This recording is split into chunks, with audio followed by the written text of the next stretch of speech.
What's up, guys? It's TechnoViking23 coming to you today with a little bit more of Rage of Destiny. I'm going to do another short video here, just helping you guys out a little bit with some early game stuff. Today we're going to be talking about something very important in this game and in these AFK type games in general, and that is your team synergy and forming it very early on when you're first starting out to kind of help you progress as far as you can in the initial stages of the game. So I think this is day 2 of playing the game. Having a pretty good time with it. We are still working our way through chapter 7. I'm starting to put together a pretty solid core of heroes that I'm using, and one of the things with these games that can kind of hurt you early on is you tend to go towards heroes that look cool, or they just have cool looking abilities, or for whatever reason you start leveling up all the starter heroes they give you. But as you get deeper and deeper into these games, something I learned when I was playing Battle Knight was that if you don't have a good team that has abilities and roles that synergize with one another, it gets harder and harder to progress as you start getting deeper into it, and then you're kind of at a point where it's like, oh crap, I have to go back and build up different heroes instead of the ones I've already worked on.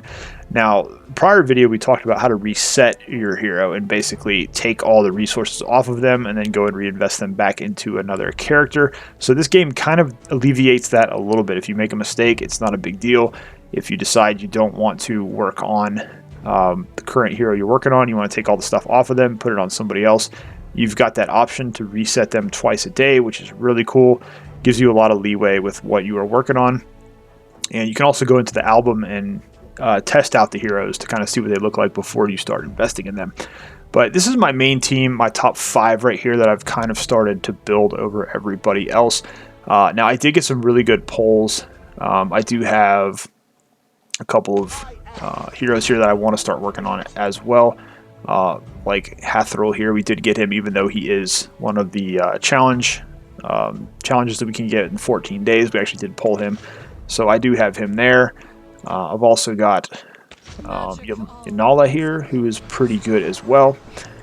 And then we also did get very lucky, and we managed to pull Moxos, who's one of the top, I think, 2 champions in the game. Champions, God, stop calling them champions. One of the top heroes in the game. We are eventually going to build this guy out. Right now, I'm at the point where I've got my main 5 that I'm kind of running.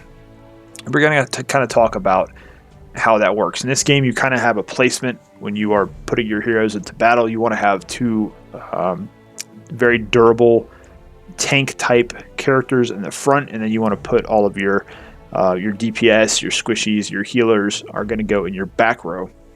And so we've focused on these 5 characters here. We were lucky enough to pull Sierra. She is actually kind of a healing tank. You can see her role here is primary role is healing, and then her secondary role is a tank. She is a strength class and does physical damage, and then she is of the Holy Empire, which kind of tells you what they have faction advantage and disadvantage over. But you want to take a look when you're building your team. Look at their kit. Look at what they can do. So you look at her first one here. Recites a holy chant. Recovers HP equal to 500% of attack for all allies. And then as you unlock it, these skills will get better as they go on. She can summon the Holy Light. Attacks 3 random targets, successfully dealing damage, disrupting their attack. When you level this up, she can also add some healing into that. So basically all of her abilities are going to be centered around tanking and healing up. She's basically a true paladin if you played like a World of Warcraft type game or Dungeons and Dragons, something like that. She's basically there to protect the team and be able to use her abilities to keep them alive. So she's very good at that role. So she is one of my main tanks that I use right now. And then we do have Bodwick, who the game actually does give you at the start. I was lucky and pulled quite a few of his rare version. Was able to make him into an elite, and he's been pretty good for me so far, so I've just been using him. And like I said, if it turns out later on he's not that great, I can always reset him, but so far he's doing pretty well. He is actually a shield role up front, and he can also do some burst damage, which is pretty cool. And if we take a look at his abilities, hurls an enemy in the air and does damage when he slams him down. And you can see he has some knockback, a little bit of crowd control with that. He does have a holy shield that deals damage, and you can later build this up to where it will do a stun. And then he also does have a Holy Light here recovering 10% of his max HP every 3 seconds, and then you can also increase the healing effect of that. So he's going to do a self-heal, where Cythia is going to heal the team and people around her. He is going to actually heal himself, so he's kind of a self-sustaining shield tank in a way, so he's going to be up front with Cythia. That's kind of how we have those two set up there. And so then we do have our, what we call our squishies, or our DPS champion. Stop calling them champions. Heroes in the back. So first off, we do have Roxanne, who actually is a hero that the game gives you when you first start. I found her to be pretty useful, mainly because she is one of the primary healing characters you'll get early on, unless you're just getting some really good pulls. She's going to be someone that's going to do some healing for you. She is a buff as her primary role, so a buffer. She puts out buffs on her teammates, helps them out there. And then she does do some AoE damage, which is really good for hurting multiple enemies at once. Her primary is Intellect, deals magical damage. You can take a look at her abilities here. She dances, fills the sky with fire, does 120% attack to enemies in the area every second for 3 seconds. And while she's doing this, she's actually immune to all damage and control effects, and then returns to her original location once this ability is over with. You can increase the damage on that, which is nice. Every time she completes 3 basic attacks, the next basic attack will shoot flames, and they basically will go in random directions. If it hits any of her allies, it will heal them, which is pretty cool. You can increase the number of flames that she shoots out, and also increase the healing later on as you level her up. And then her other ability here, when she takes damage, she teleports to a random target. It creates a force field. Allied targets will recover HP equal to 50% attack, while enemy targets lose HP equal to 50% attack. Lasts for 4 seconds, and then you can also get it down to do some damage reduction as well. So she kind of pairs up and synergizes nicely with our 2 tanks. So we have the basic core of our sustain and our healing, our survivability in a way, with those 3 heroes. And then the next hero we have here is going to be, I think it's Cythia. I'm going to say the T is silent here. We have her, and she is a control hero. She also does have support as her secondary role, and with her it's basically like you could have gone with a debuffer here, but control is just as nice. She can kind of stop enemies in place, do some other cool things. So with her first ability here, she does her Scythe attack, deals damage 7 times, and then increases by 20% if they get hit more than once. And she actually does a skill that imprisons people, so if you hit somebody that's in that skill already, her bone prison, she will regain 10% of her max HP, which is pretty cool. And then you also can increase the damage hit to enemies that are already sort of frozen in that bone prison. And that's actually her second ability, which goes underneath a random enemy. And when they're imprisoned in this, they cannot move, attack, or dodge anything for 4 seconds. So that's pretty cool. And then you do have some abilities here as you improve it, where if they recover any HP, you actually will gain 60%, almost like a leech effect, off that HP that they gain. And you can then later also improve it to where it traps 3 enemies. So kind of a control champion. She's pretty cool with those abilities there. Absorbs the soul of a random enemy, gaining 50% of their defense. Targets frontline heroes first. So basically she's going to go after the enemy tank heroes and basically pull their defense off of them, which is going to make them more vulnerable for your heavy hitters to do damage. She also recovers some maximum HP off of this, a little bit of that, and gains rage as well. So basically you can kind of see this team that we're putting together. They have the ability to sort of stop the enemy, but they're also a very sturdy team that's going to synergize well with the healing and the sustain. That's kind of what we're going for early level progression, basically. Finally, we do have Solero, who I was lucky enough to pull early and build all the way up to an Elite Plus. I'm actually very close to making her 1 more rank higher. I'm working on that now, and she does a ton of damage, and that's basically her role in this team. She is going to do the continuous damage, and then her secondary role is burst damage. So she puts out a lot of damage. She's usually killing the most people on our team, and that's basically her main role.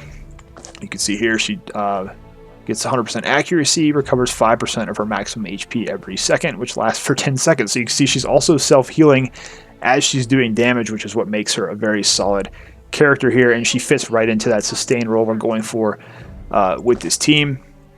And then she has the continuous damage here, dealing the increasing damage, which does stack a little bit. And she also has some other things you can put into that here. Then her Storm Fury does increase the attack speed every time she hits someone and can stack up to 15 times. And then when she gets that stack all the way up, once you get that built up, it will reduce the damage that she takes, which, given her ability here, she's actually soloed a couple bosses by herself after the rest of my team died when I was trying to do stuff that I probably shouldn't have been doing yet.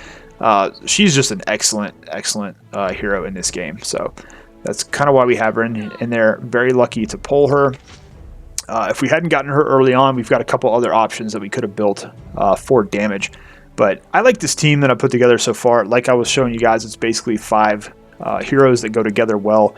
They have abilities that kind of play off each other. They have that sustain and survivability based on the healing. So let's just go in here and we'll do a battle, and we can kind of see them in action here as we are working our way through chapter 7, which you can see the enemies right now are pretty comparable in the level that they are. So that's kind of why I've been trying to focus on just keeping this group up in the 60s. Hopefully they'll be able to win here. I'm not sure. I've been trying to push basically as far as I can go until I get stopped, and then I start working on building them up again. But you can see here when they start popping their abilities, we'll start rolling some healing in. And you know, our front line is taking a beating. Looks like Cythia is getting chopped up here pretty good. She's got her shield out, but then we're going to throw that bone prism down. You can see there, we do the spin attack. But we do have pretty, you know, like I said, pretty good sustain with this team. We're able to heal quite a bit. And then we're going to let Solero do her thing and just pretty much kill everybody. So there you go. We can take a look at the stats here and see just how much healing we are getting from our 2 front lines, and then also from Roxanne in the back. And you can see Solero here just out here doing insane damage. She is so good.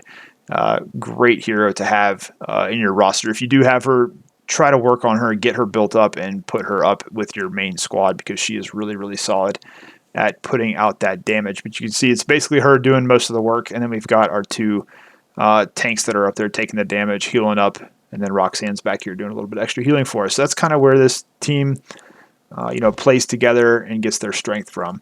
Now, I'm sure as the game progresses and I get deeper into it, I'll have to build other heroes up and make different teams. And that is kind of the cool thing. I wanted to say it's, here you go right here. Once you start doing that, we can actually go in and you can build a predetermined lineup here. You can just put your heroes into this. We'll go ahead and just put our main team here and just hit save. So now anytime you go in to do some content, you'll be able to just pull this team up right away. And then what you can do, you can go in if you want to build a second team that's got some similar synergy, you can do the same thing there and just lock them into those slots. So that's kind of what I just wanted to go over in this video. It was just kind of talking a little bit about how important it is to build a team with a lot of synergy. It was a huge mistake I made when I was playing Battle Knight, and unfortunately that game did not have a reset option. At least not that I'm aware of when I was playing it, so I couldn't just go back and take everything off a hero. I had to actually start building other heroes, which when you get later into the game and you start getting a little starved for resources, that can be kind of tough. So it's easier to start from the beginning, just go through the skills on each character that you have, look at to see what would work well together, make sure you've got 2 strong, tanky characters up in your front line to protect your back line, and then just build from there off the strengths that they each have. Anyways, guys, if you have any questions about anything in the video, feel free to leave it down below in the comments. I'll do my best to answer those as soon as I can. As always, thank you for watching. I hope you guys are having a great day, and I will see you again next time.